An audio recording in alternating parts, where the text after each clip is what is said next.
My parents brought us to Texas when I was about 4 years old, all to get a better education, considering that they both grew up in, New Orleans, and the educational system there still is not what it should be. But we moved there when I was about 4 years old and was raised in San Antonio, so technically speaking, that is home. I honestly don't think there's a better place than San Antonio to raise a family, for sure. I'll tell you that. So. Alrighty. Well, you said us. Do you have any siblings? Yes, I have an older brother and a younger sister, and then it's me. I'm the middle child. I grew up in a two-parent household in a really, really great neighborhood in which my neighbor, who is my best friend till this day, her and I became friends when I was 10 years old, and she is herself Hispanic. I grew up in a predominantly white neighborhood, and she and I were the only ones within like a couple blocks of where we live that our families were of color. I can't necessarily say, that growing up where I lived, I experienced any, major racism or anything like that. But I know, particularly in the area that we grew up in, that, the police do racial profiling when it comes to, pulling people over and things like that, because of the fact that we are basically a city within the city of San Antonio, so their own jurisdictions and things like that. But I myself have never been a part of anything within the neighborhood I grew up in reference to that. But I, heard about it. I've never really seen it, but I've heard about it a lot. But I don't know if I should think or even say like it's even a good or bad thing that I guess I don't really have, quote unquote, a horrific story to tell, you know what I mean? But from my standpoint as a Black person, but particularly a Black woman, growing up in the city that I grew up in, San Antonio, you hear a lot about discrimination in reference to those who aren't Latino or Hispanic when it comes to work, particularly jobs, and or what do you want to call it? Like where you live at and things like that. What kind of opportunities you can get in reference to how available it is for you to reach. I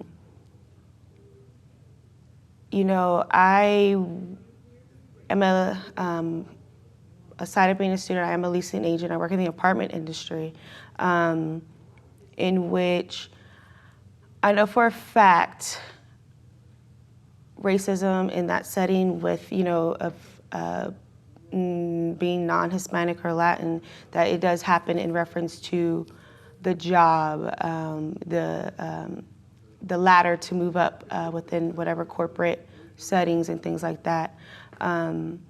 Nothing's never really been said onto me or done unto me, but there has been situations at properties that I've helped out at where I've been told, the reason I'm here helping out is because so-and-so who wasn't like the rest, just isn't there, whatever it may be. But I myself, I really never experienced any racial discrimination, but I know it is very prevalent in the apartment industry, though. Well, seeing as you said that you grew up in a nice neighborhood which was predominantly white, have you noticed any step back from the African American community of not being Black enough or being quote unquote white? So with that being said, growing up, I didn't grow up with no Black people. I'm just literally none. the high school I went to, middle school I went to, elementary I went to, you can literally count how many black students there were. In high school, I went to school with my sister and 2 of my cousins. So they counted for the total population as well. But some of my friends who were black in high school, to them, every time we would get our report cards, in which education was instilled to us by my parents, like it's something we need to strive in. And I was afraid to even get like a 75 or something like that. So every time we would get our report cards, we would all look at them before going home. But you know, my friends who were black or of color or whatnot, would necessarily, I guess, make fun of me because I always had like straight A's or, you know, really good grades, but yet I always had like a laxed personality. You know, you would never, I guess they would tell me I'm such like I've been called a coconut before by one of them, you know, and I understood what it meant. Didn't necessarily like offend me, but I do kind of get that like lack thereof, that I'm not black enough. I guess when entering like the certain areas of town or parts of towns that are majority black residents, and not that nothing's ever said, but I know looks, you know, the way someone looks at you does sometimes make a difference or impact you. And I don't really feel like some type of way about it or upset, but it's like I know what the look is for and I know, you know, what it means, but sometimes you just can't judge a book by its cover, to be honest with you. You know, you never know who's been through what in life. Okay, so growing up in a system where it was predominantly white, do you feel like the education and the accessibility of African American knowledge in that school system was lacking? Yes, I do believe so. The middle school I went to, my 8th grade science teacher, her name was Miss Robinson. She was African American. And Black History Month was really big at my middle school. In my middle school, I went to Jackson Middle School, was predominantly white. And I took AP classes, so I was, you know, with everyone that was white. And Miss Robinson was very big, like I said, with the Black History Month, just being implemented within the school setting. Even in an educational standpoint, what I have learned within the past couple of days, I've never known even then. And living in Texas, you know, we have to take Texas history. Finding out the real reasons as to how and why the Alamo is where it is and how it became what it is, and San Antonio as a city, with it celebrating its tricentennial this year, and how much African Americans did have a footprint with the upbringing of the city, and we know little about it. I really do believe that in a middle school and high school setting, because there is a lack thereof, that there should be opportunities to take or want to pick up, like how you can pick up, what do they call it, home ec or something like that. You know, there should be an extra co-curricular class where you can pick up something like African American studies or whatever the course may be. But yes, I do believe and know that there is a complete huge absence of the Northeast Independent School District implementation of, you know, African American history. Okay, so growing up in an area where you were usually singled out, and when Black events and things in the media and news would happen, do you feel like your friends sought to you for your opinion because you were Black, or do you feel like you were the token Black answer in your group?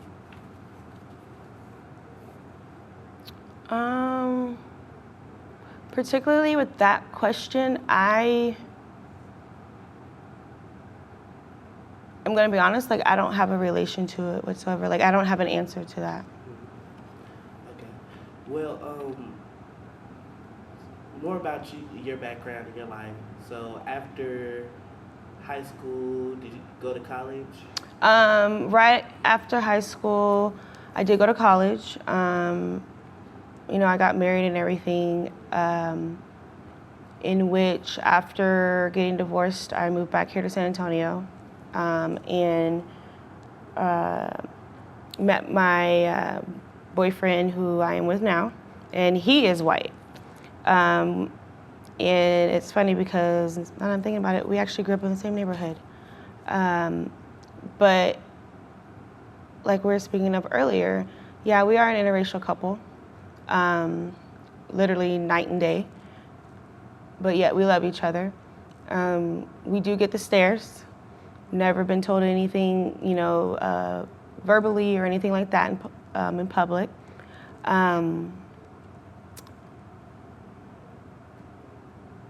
I don't think there's anything more better or clever or beautiful than being with someone you love, and in particular to my situation, my relationship. Like he and I, we don't even see color or race when it comes to our love. He has 2 kids who are all white. I have 2 kids. My son is half Hispanic and my daughter is fully black. When them 4 are all together, they know no difference in color either,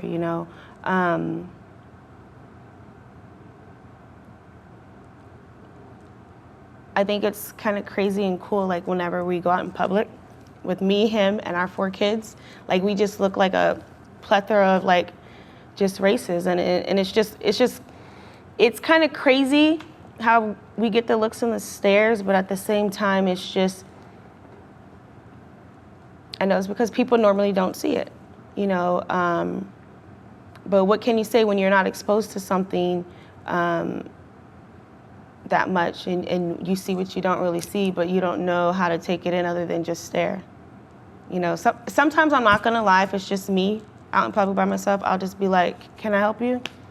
And of course they don't say anything, but can't do nothing about someone staring at me. That's, they have their own eyes for a reason. So when you talk about the stare, how are you able to cope with that and knowing that you're going to have to raise children underneath that environment? Are you prepared, and what are you preparing yourself to deal with? In reference to that, yes, I do believe I am prepared. And prepared in the sense of knowing that when it does happen, how to control the situation. In which, when it comes to my kids, they know no color either between a human being and themselves, another human being and themselves. I've taught my daughter, she's the oldest, already to, never judge anyone by the color of their skin. My son, who's half Hispanic, he just realized he's half Hispanic.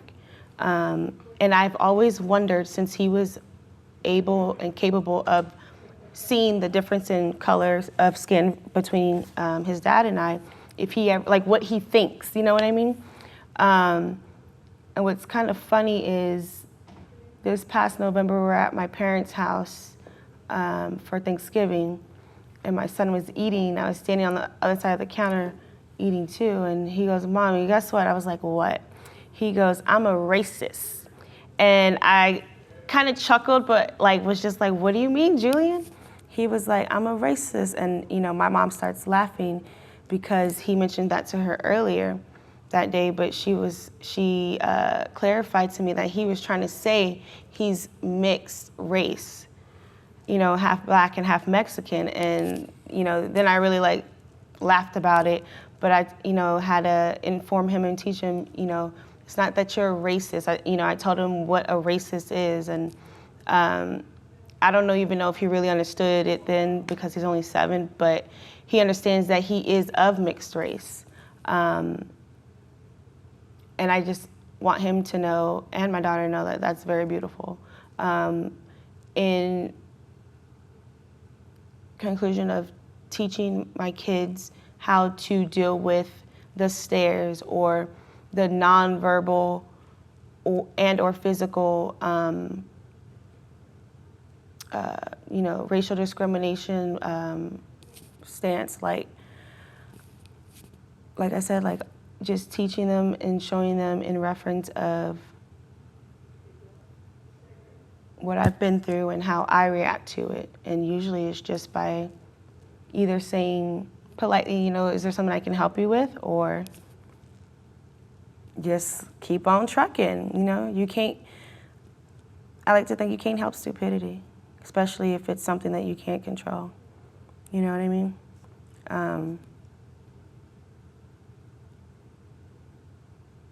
Yeah. So being in an interracial relationship and having children who are mixed race and fully black, how does the conversation come up between your family of how to bring up race and things like of that nature? Is it an uncomfortable subject? Is your boyfriend able to talk about it with his children? Or how does that go along the lines of on his end as well?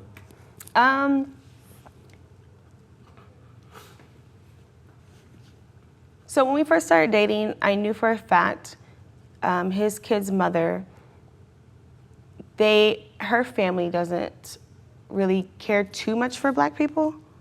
She and I are cordial, we talk or whatever, but nothing's ever been said to me. But he's told me before that when they first found out that we were together, that her older sister would talk, and excuse my language, but would talk shit to her about him being with me. And he never really got into specific detail, but he would just say that. If we posted pictures or something on Facebook, everybody would be, I guess, applauding, how nice, how cute, but he said that she would be the main one just there talking crap, I guess, on his end of the post. But if people are that closed-minded in the sense of being with someone you love and not caring about the color of their skin, then maybe they need to take a step back and look at themselves and realize that maybe the problem is within them, that maybe they've gone through something in life that what they're doing onto he and I was something that was possibly done unto them, or they're taking it as a viewpoint of maybe they do like what they see, but have been told it's not right, you know what I mean? So therefore they have to react in the opposite end. But whenever I do tell people who don't know that my boyfriend is white and they find out that he is, I don't never really get questioned, if we ever experience any racial discriminations or tension or anything like that, but they do ask me, how is it? And I'm just it's like any other relationship, but he's white. I literally don't see color when it comes to him or our relationship, and he doesn't either. But once we step outside the front door, that's when other people see our color. So that's something I can't hide, but that's something I love. So with the subtle, I noticed you mentioned subtle body languages and subtle actions that people do to you. What do you think is behind all the subtle? Do you wish somebody would just say something to you? What is going on in your head when these subtle actions happen?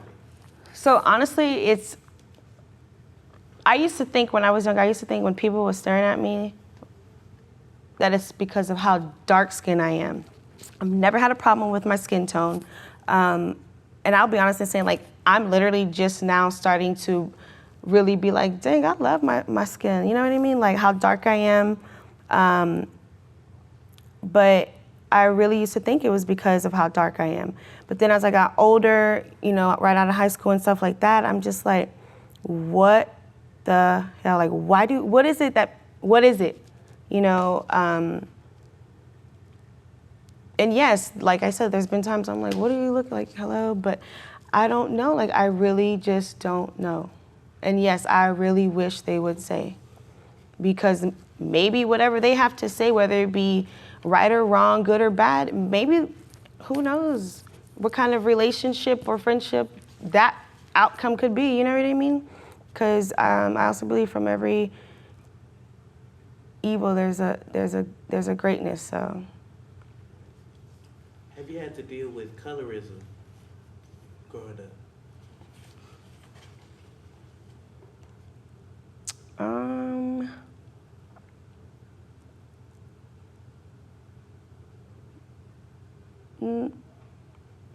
No, not necessarily. Well, yeah, I guess I can say for the most part, like when it came to going to school, being in like the AP and honors classes, generally being the only black one, and kind of having to feel like I need to sit at the front of the class so I won't be thought of as like, oh, like she's just sitting in this, or she's just in this class just to act like she's smart or something like that, you know, kind of making me feel like I need to push more to show that I am, you know, smart, that I am capable. But always remembering to remain myself and, you know, never letting even what's not necessarily being said, but what's being, I want to say, like orally felt, you know, within the atmosphere, get to me. But yes, yeah, now that I think about it, that colorism was very prevalent in middle school. Why do you feel like you had to prove yourself? I want to say not generally just because I was the only, but because I was the only, I felt like they expected so much from me. You know what I mean? Sometimes, yeah, maybe I may have felt like they thought like I wasn't good enough, but that was more or less my thinking. But I always felt like the only in reference to how they think that I needed to give. They expected so much from me, so therefore that's why I pushed myself even harder.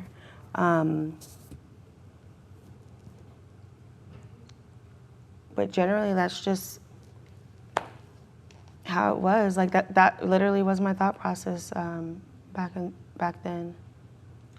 Now with your family being from Louisiana, right? Mm-hmm. Are they still live out there? Some of them do, some of them don't.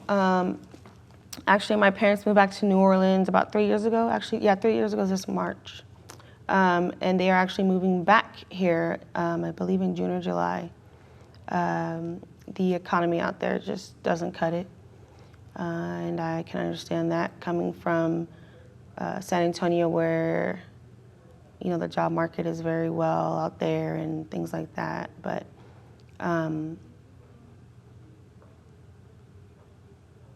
even too, now thinking about it, even too, like when I'm in New Orleans or Louisiana, I get the looks and the stares, and I wonder if they can tell maybe I'm not from Louisiana or from New Orleans just by how I dress, maybe, you know, but nothing's ever been said to me, ever. But I do always wonder what. So, with most of your family living in Louisiana and the economy not being the best out there, do you ever feel like your family kind of exiles you or looks at you differently because you grew up in a better environment? Growing up, whenever we would go back home, like for holidays or visits, whatever it be, my cousins, you know, because we did dress differently, and this was like back in the late 90s, early 2000s, would say we talk country, you know, we look country. I remember one of my cousins telling me, like, do you think you white? You think you white girl or something? I don't remember what I said, but because I used to do this with my braids. And I was like, no, but I really didn't know what she, I guess, was technically meaning, because she lived and grew up in a predominantly black city, you know, and where I lived was the complete opposite. So I didn't understand what she meant. You know, I don't know what she may have gone through, or, you know, what it be, but I just was like, no, I don't. What are you talking about? No. You know, this is just me. Like, I don't know how else to explain it. But that is one sense of my family, or I feel as if, like, because I lived here and they were there, that I don't think they thought I had, like, a better life or anything like that, but just the difference in the cultures of a city as a whole, though.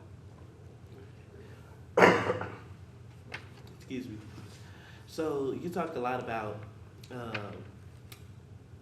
when you said do you think you white? Do you think you white? Clearly, you're African American, and we describe ourselves as black. Do you feel like there's a concept of being black, or a concept of black outside of skin complexion? So, black is a color. If you open up a crayon box, see the color black, and hold it up to my skin, I'm nowhere near that color.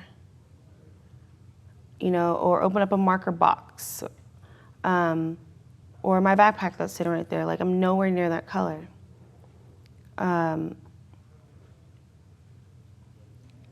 I particularly don't like I've always thought that, like, I don't like to be called black.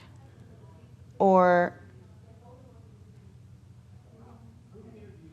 you know how if you fill out paperwork and you have to pick and choose what you are, African American, black, or write it down. I always generally, even if there's black, I will cross out the word black and put African American. But if I have to fill it out myself, I'll always put African American. As a black person and within the black community, I don't know how other people feel about that word necessarily being used. But I don't believe that being called black is, like, what is that? You know what I mean? What is it?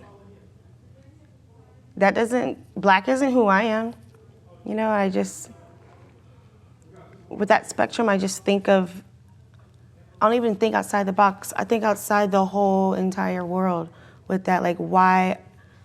Just why? Why are people so narrow, closed-minded when it comes to that? Like, I just don't understand racism or judgments or discrimination as a whole in any way. I don't understand it and don't want to understand it. Like, with having to select black or African American on a application, do you feel as if selecting black or African American, or having to choose what ethnicity you are, creates an era for racism to occur? Or have you felt like any tension within yourself because you do have to select that you are black? Yes.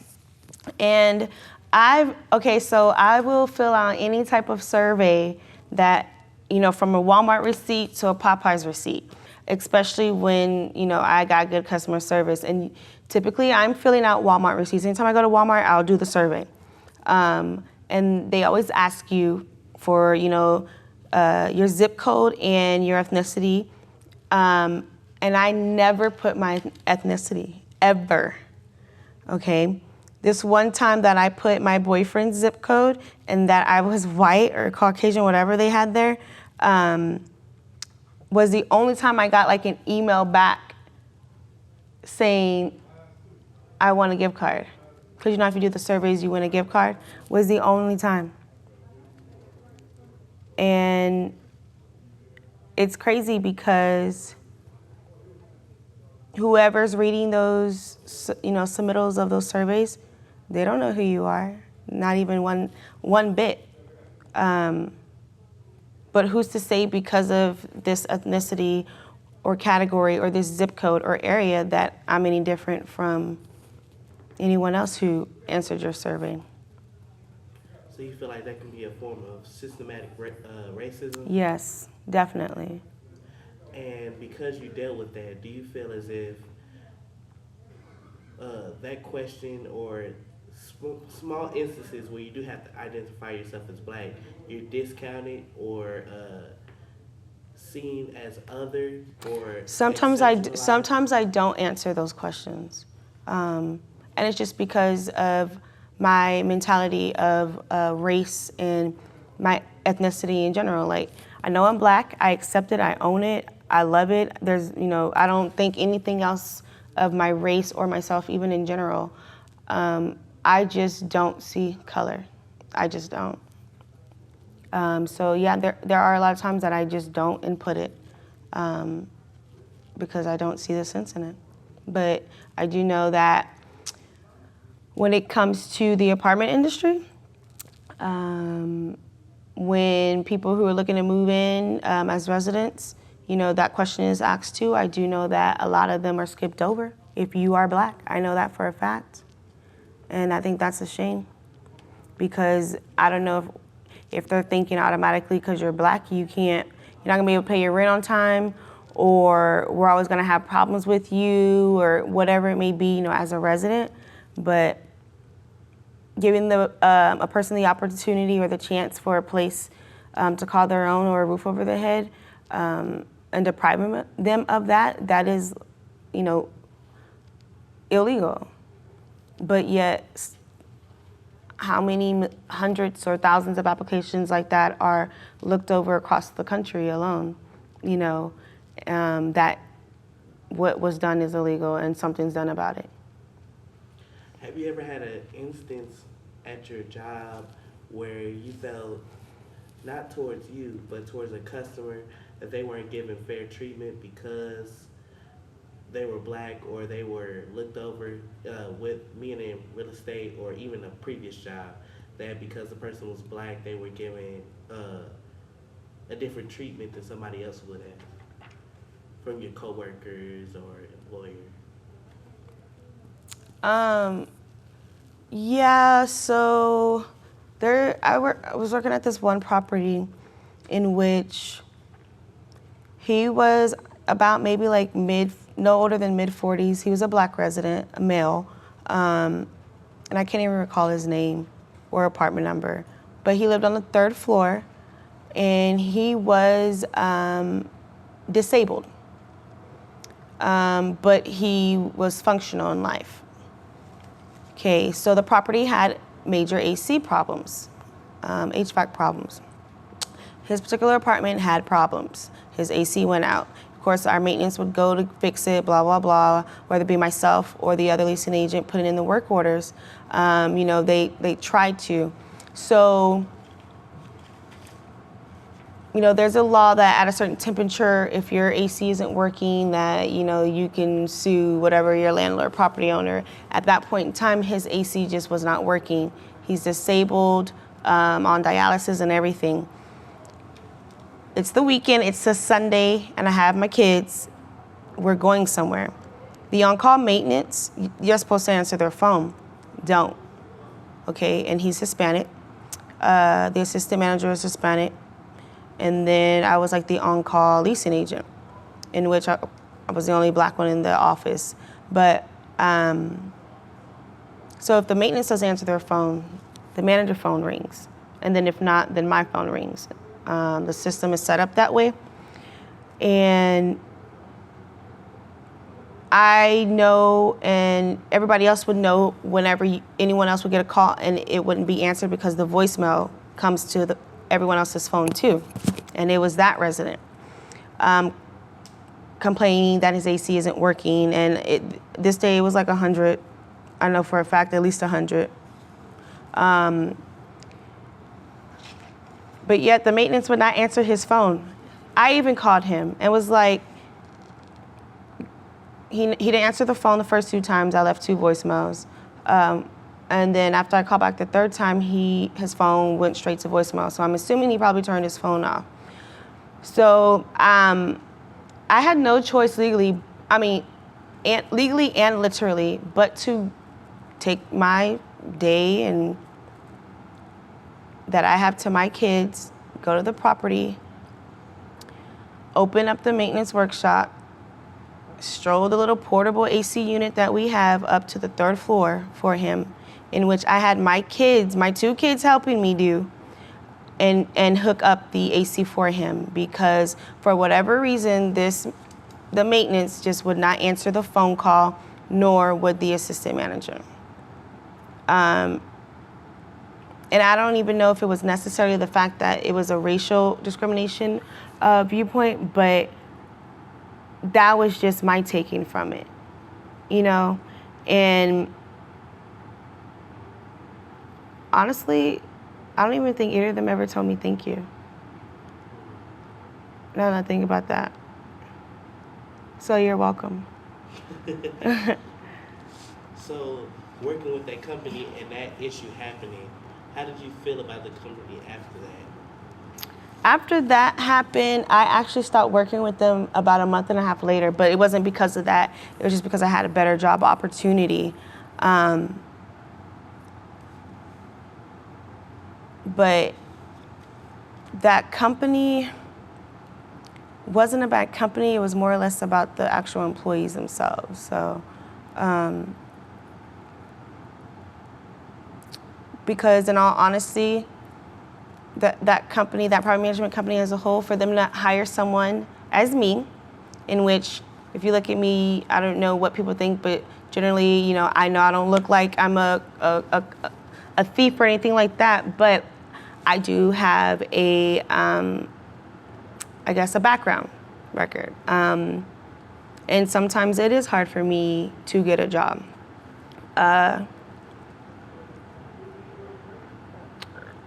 For them to have hired me with the background that I do have, I was very surprised, because I can pick up or apply to any job, pick up interviews left and right, get interviewed. As soon as they run my background, I don't hear back from nothing ever again. So I don't know really what the issue is with that. But in reference to that management company, that's one thing that really stuck with me with them, was that I was hired without any complaints or reference to my background. Have you ever felt like you've been stereotyped, or you must like something because you are Black?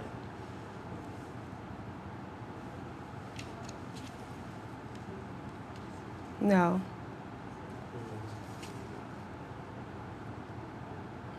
No.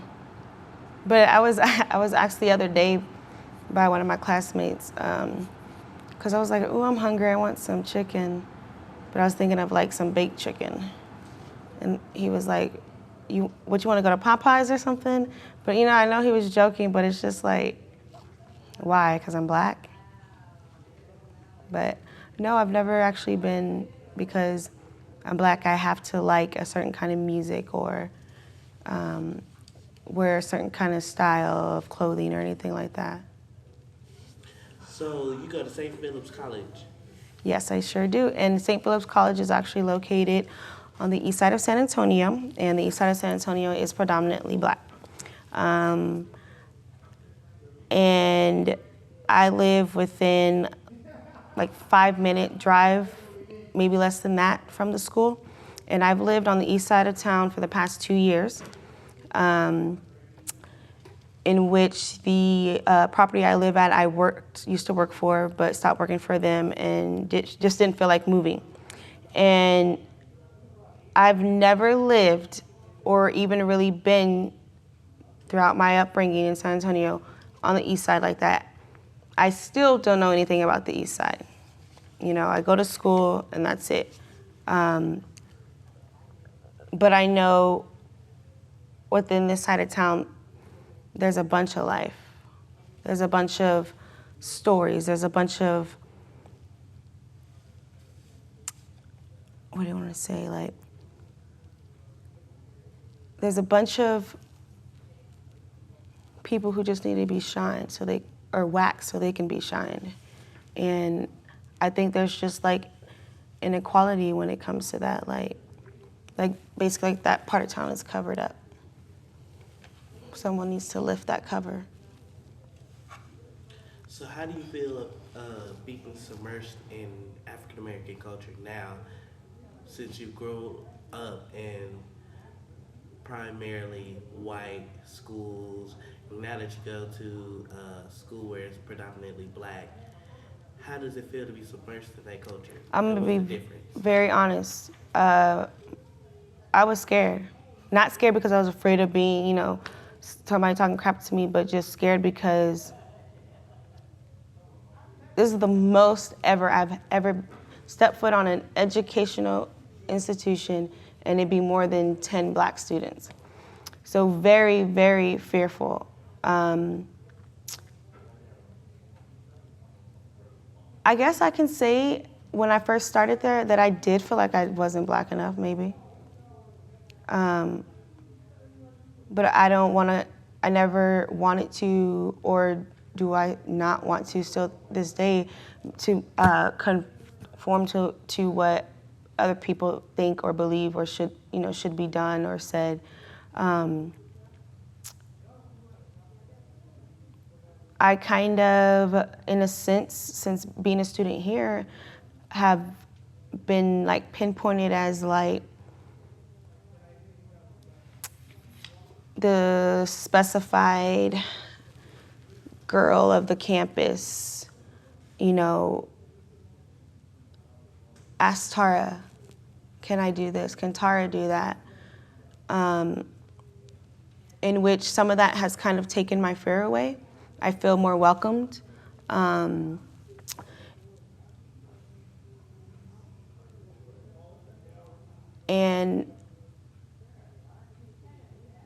there's just certain degrees of certain situations, like when walking in our student center, you know, that I still kind of have like this butterfly feeling within me when I do, you know. Who's gonna look at me and why, or how are they gonna look at me? But still just keep on trucking and smiling. But yeah, it was a complete culture shock, honestly, like for real. And it's, I guess it's setting in now, but it was something different. Do you feel like because you grew up around white people that it created the environment to feel uncomfortable and fearful of being with the majority of black people in an environment? So do you feel like being around white people create an environment where you can feel uncomfortable being around your own people?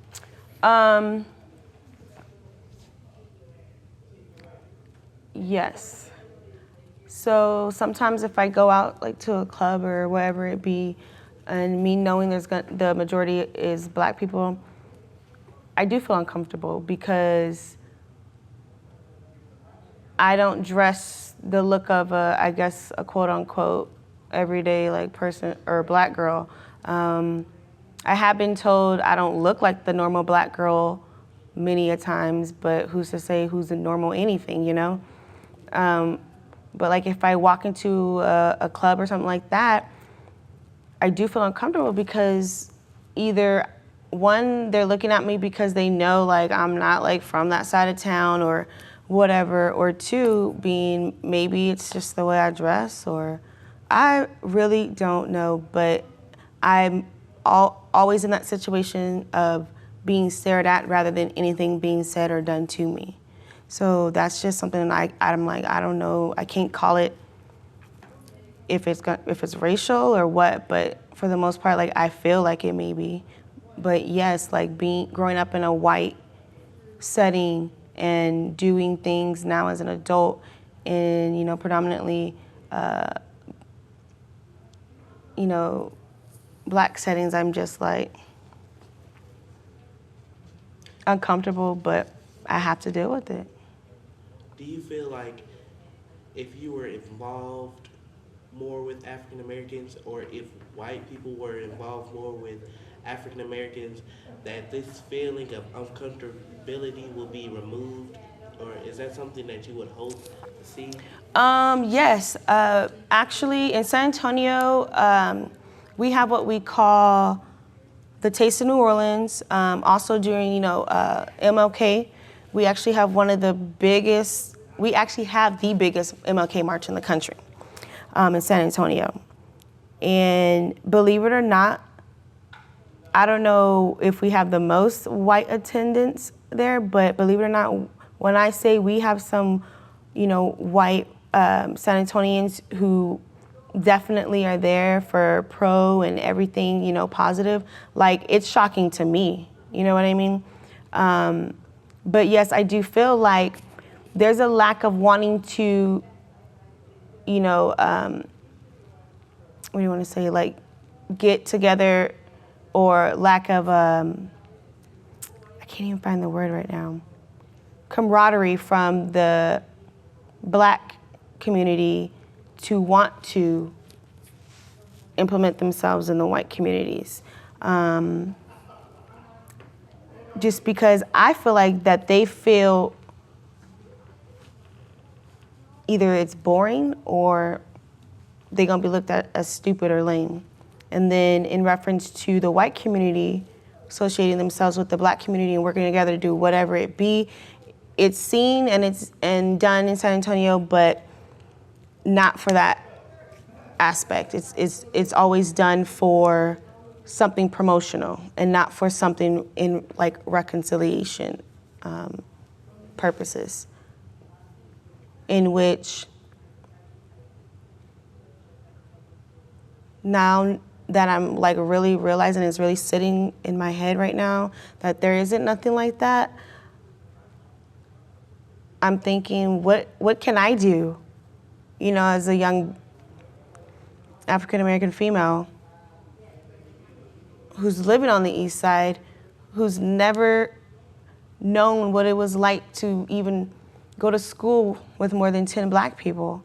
What can I do to implement, both races coming together and solving a problem, fixing solutions to things, and, whatever it may be within our community as a whole and our city. And that's a question I'm gonna ask myself and give myself the answer. And if someone needs to check in with me in a month or something, a year, 6 months, to find out that answer, if I answered my own question, I tell them do so. What is the economic makeup of the East Side? Up until about 2 years ago, the East Side is just considered poor, ghetto. The streets over there are worse than any other parts of town. Housing is horrible. There's not many like multifamily communities. Nothing but rundown houses within subdivisions. But now, like I said, 2 years ago, the city proposed basically like a makeover of our East Side, and they're putting back $2 million into our East Side, and they've started that. And let me tell you, from what I've seen, years before, in comparison to now, it's completely different. It is starting to look like the Stone Oak, and in San Antonio, Stone Oak is where all the, rich people live, where the Spurs, mansions are, the players and all that live.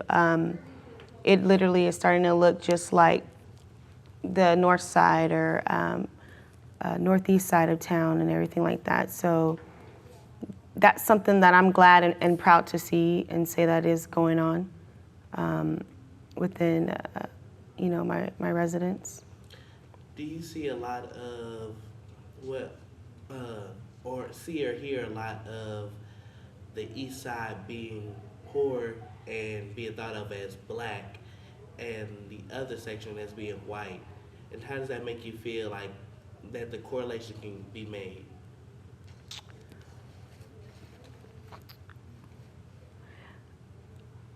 Yeah, it doesn't necessarily make me feel a certain way, because to be honest with you, nowadays there's more black families moving out to what used to be predominantly white sections or areas of town.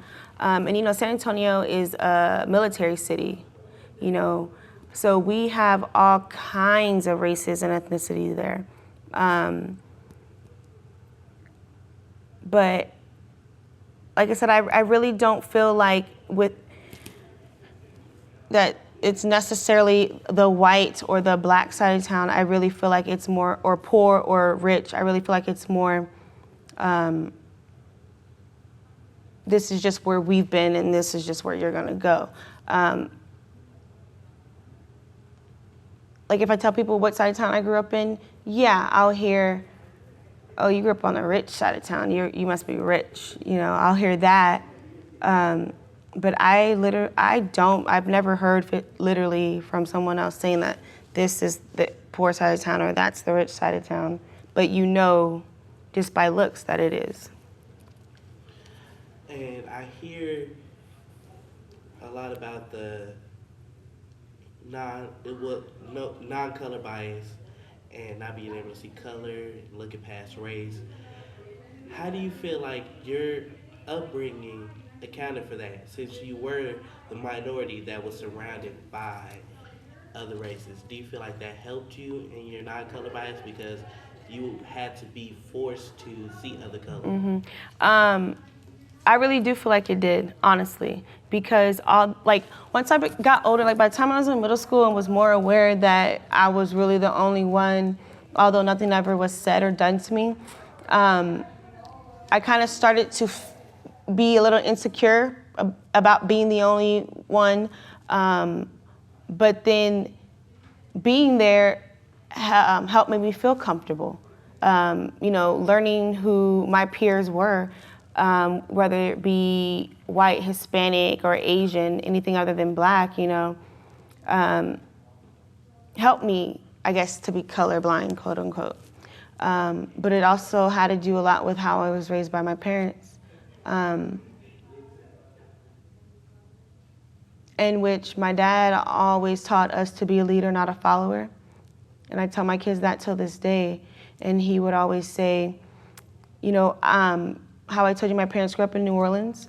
And I remember asking my dad one time, I think I was in 10th grade or something like that, if he grew up experiencing racism, because how predominantly black New Orleans is. And he was like, are you serious, girl? Hell yeah. And I was like, what? He was like, we used to have our own water fountains, our own bathrooms, our own clubs. I was like, I don't believe it. But he always taught me that you should never see color, that nobody's skin color makes them any better than you, or you're no better or less than anyone else. And I appreciate that till this day and pass that on to my children too. Earlier when you said, because when you would go back to your family and they say you look like you dress country or you act white, do you feel like black people don't emerge in Caucasian culture or white culture enough to understand it and to incorporate it so it's not a barrier between white and black? Yes, I absolutely do. For instance, I love country music. Okay, if we get in my car, if I get in my car with my best friend who is black as well, one of them who is, and I put on a country station, she'd be like, where's my phone? I'm putting my phone on the Bluetooth, and I'd be like, no. I'd be like, listen to it. Like, it's more than just these beats that you don't like. There's things that I do that I guess would be considered doing something like a white person does that she just can't get with. And I'm just like, quit being like that, quit thinking so simple-minded and closed-minded. But yet she grew up just like me, which is crazy. And I do believe that, yes, as a community in within the African American culture, that maybe trading places or something like that could be something that everybody needs to be able to be more understanding of each other, and what it's like to be of this or of that. And I do believe maybe there may be some type of, conference or sit down, a roundtable discussion, where you do so, because that's the only way, that anybody would have any sense of compassion for anyone else, is understanding them, even if you don't know about them or know where they came from, just understanding. So, because y'all grew up in the same type of environment and had similar life experiences, what makes you feel like you were pressed or you felt more comfortable with experiencing different cultures than she did? I want to say it's the fact that I have a two-parent household and she didn't. She was raised by her mom, and it was just her mom. Her mom had a boyfriend, but he wasn't no father figure at all, like within their home setting. And I think that has a lot to do with it. It being that she had to start working at 14. I didn't need a job, but I started working when I was 16, and she would have to give her mom all her money to help pay bills for the house, and I would just spend my money on whatever I wanted to. Well, my mom still paid my phone bill every month. But with that being said, I really do think the fact that she didn't have whatever access to that other parent and or motivation or whatever it be that she could have learned from, like I have, that she has taken from what she grew up in and kind of like just holds it to wanting to cross over that line or leap that hurdle, because she also can't understand, like, how can I be with a white boy? But the heart loves who they love. But I try to get her mind going with doing cultural things within the city that doesn't have to do with the whole crowd being, of black people or whatnot. Because I like to do culturally different things within San Antonio, in which there's a lot to do, because you learn so much more about who you are too when you learn more about another culture or race. So when you say, she said, how can you be with a white boy? What was like the first instance or example where she brought that up? How did you deal with it?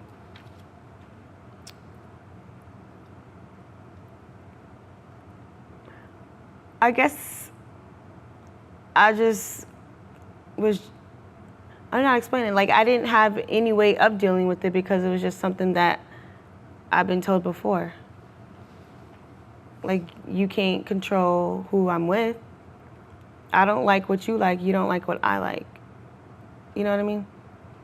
You can say what you want, but I don't let people's judgments, depict what I want to say, either in retaliation or say back to them. especially petty stuff like that. Although she was my best, or is my best friend, I was just like, girl, whatever, he's cute. And she's like, no, he's not, but that's your opinion. You can have your opinion. Voice it. So who do those comments normally come from?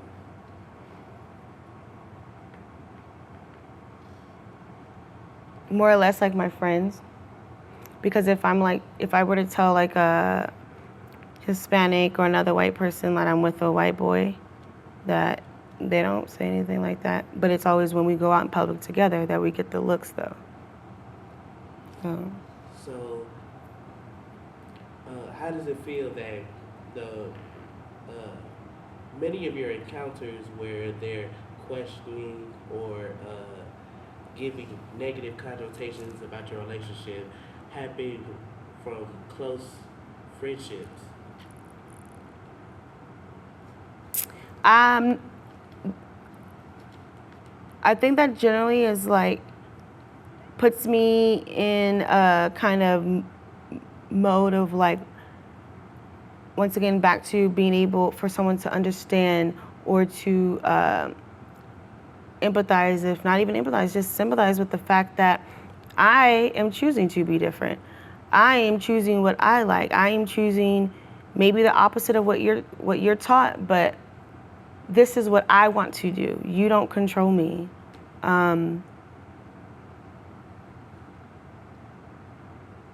yeah, it does kind of hurt. Now I think about it because, there are bad things that they can say about, that's happened in our relationship. And now more or less, she doesn't really care for him, I guess. And she just always be like, you need to get you a nigga. And I'm like, no. I mean, if it happens, it happens, but that's just not what I like. And yeah, it kind of is just like, and her knowing, my son's half Hispanic, in which she doesn't really have any opposition to that, but I think it's just to him alone. So what do you feel like this control aspect of them trying to persuade you in your relationships and who you deal with and who you interact with and what culture you are immersed with, what do you think that control comes from? I think the fact of me knowing I have my own mind and I'm gonna do what I want. And I guess in a sense I'm, rebelling.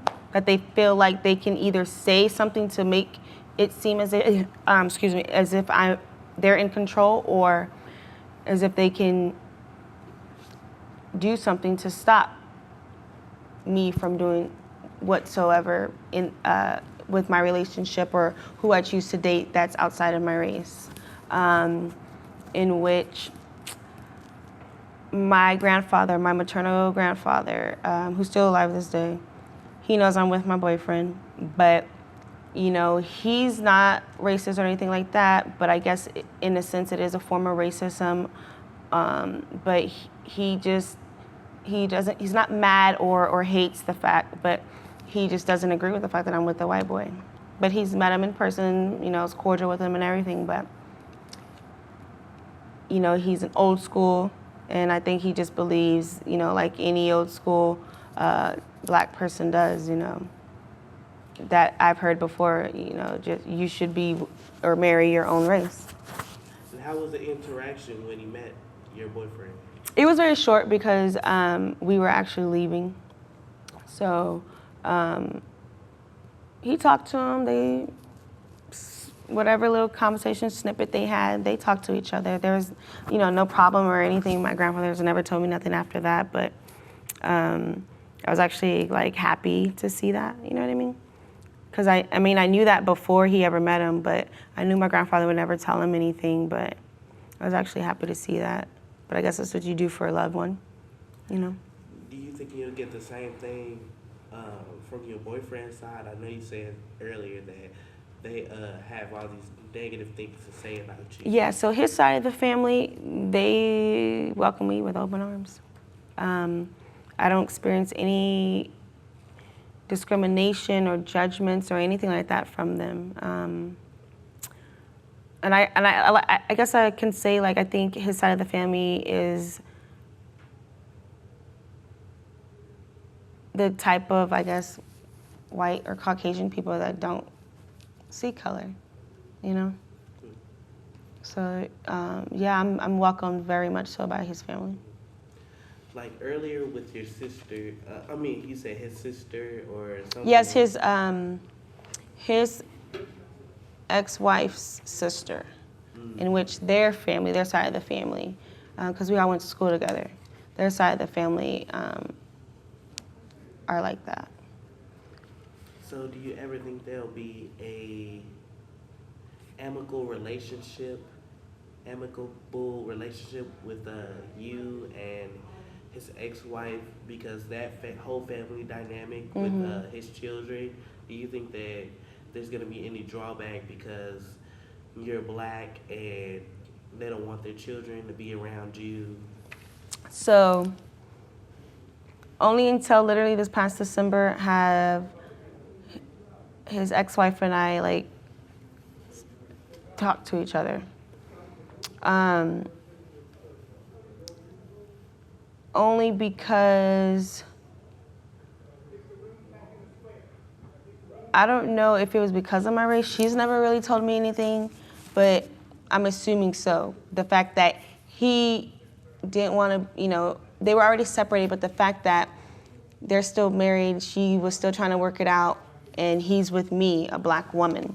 And I think now that she sees after 4 years I'm not going anywhere, she has no choice but to accept it. But at first, yeah, it was harsh. I'm not gonna lie. But as long as it's not brought to my face or physically brought to me, I can't control it, so there's nothing I can do about it.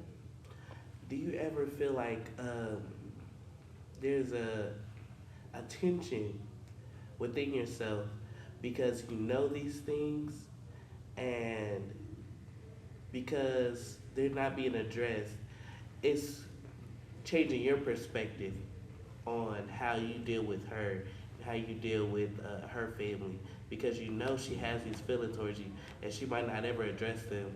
Do you feel like your perspective has changed on her or how you can deal with her? Yeah, in a sense I can, because speaking on how I can deal with her, knowing how her family feels, about my race or culture in general, I feel as if I kind of have the upper hand there, because I guess I have what she wants still, you know what I'm saying, in reference to my boyfriend, so therefore all I can do is still be who I am when it comes to her and I guess whatever relationship or friendship, whatever it be between me and her, still be myself, but at the same time, let it be known that I am not what you nor your family thinks. And I think that since December, since we started being, culture and civil with each other, that she's really starting to recognize that. So that's why I say it takes understanding of a person to be around or even to be civil with someone. And that's all it takes, is just sit down and talk to somebody. Just get to know them. And how does your boyfriend feel about the tension and having to deal with the underlying racism in some of her actions? Because before it wasn't an issue because he was dating inside of his race, and he might not have ever came up in that relationship. But now that he's in an interracial relationship, how has that conversation between y'all about him dealing with, okay, my ex-wife and their family might be a little bit racist, and I'm having to deal with that, and my kids, when they go to see their grandparents, might have to deal with some form of racism?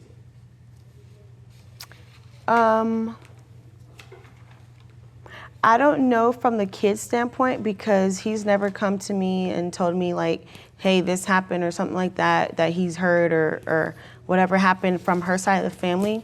But as far as him having to know and be acceptive of that fact, I think he deals with it really well. He's dealing with it really well. He's just like me, like-minded, so he knows how to shut out what shouldn't be, and deal with things. So I think he's dealt with it very well. Is there any worry about your kids gonna have to deal with?